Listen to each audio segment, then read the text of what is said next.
Bukod sa pagiging alternatibong ruta, ginagawa ring pasyalan ng ilan ang Binondo Intramuros Bridge sa Maynila, lalo na paggabi dahil sa ganda raw ng mga ilaw at tanawin. Ang lokal na pamahalaan may paalala sa mga bumibisita. At nakatutok si Nico Wahed. Nito lang Abril, binuksan sa mga motorista ang Binondo Intramuros Bridge sa Maynila para maging alternatibo sa Jones Bridge para sa mga motoristang naglalabas-masok ng Binondo at Intramuros. At lalo kapag weekend, maraming bikers ang dumaraan dito sa umaga. May mga nagpapapicture din. Nang magpunta kami roon bandang alas 10 kagabi, halos walang dumaraang mga sasakyan. Sa halip, kabi-kabi lang mga nakaparadang motorsiklo, tricycle at iba pang sasakyan. Sa dami ng nakatambay, tila nagmumuka na itong parke.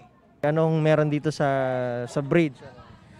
Syempre ambience, tapos view, tapos kalmado yung lugar. Meron pa nga nagpo-food trip sa taas ng nakaparadang tricycle.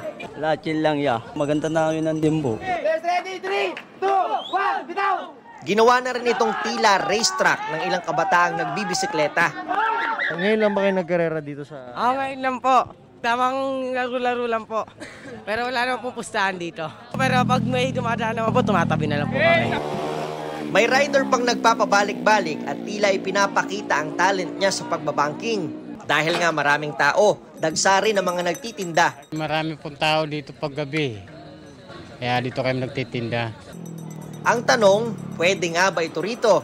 As a general rule, hindi. Although alam ko na yung Binondo Bridge na yan is one of the most visited areas now. So, pwede naman pumunta doon at magpicture pero alis agad. As much as possible, para hindi tayo makasagabal. Hindi mo din naman din sila maiiwasan. They gustong mag-enjoy ng konti. Palalahanin din natin na kailangan natin mapanatiling maayos to at ligtas para sa lahat.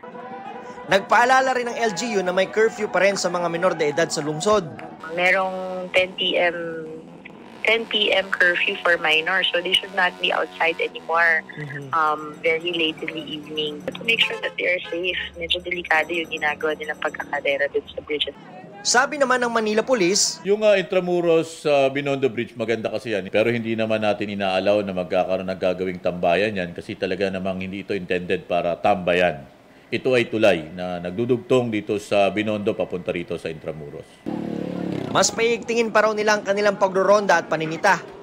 Pagdating ng hating gabi, pinapatay ang ilaw sa tulay. Pero sabi ng LGU, generator set pa lang daw kasi ang source ng kuryente nito at may inaayos pa raw ang kontraktor ng tulay.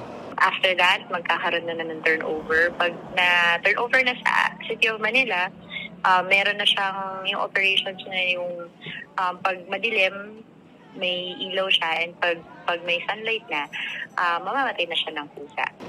Nico Wahed, nakatutok, 24 oras. Hindi natutulog ang mga balita. Kaya para sa pinakasariwang balita, mag-subscribe kayo sa aming YouTube channel.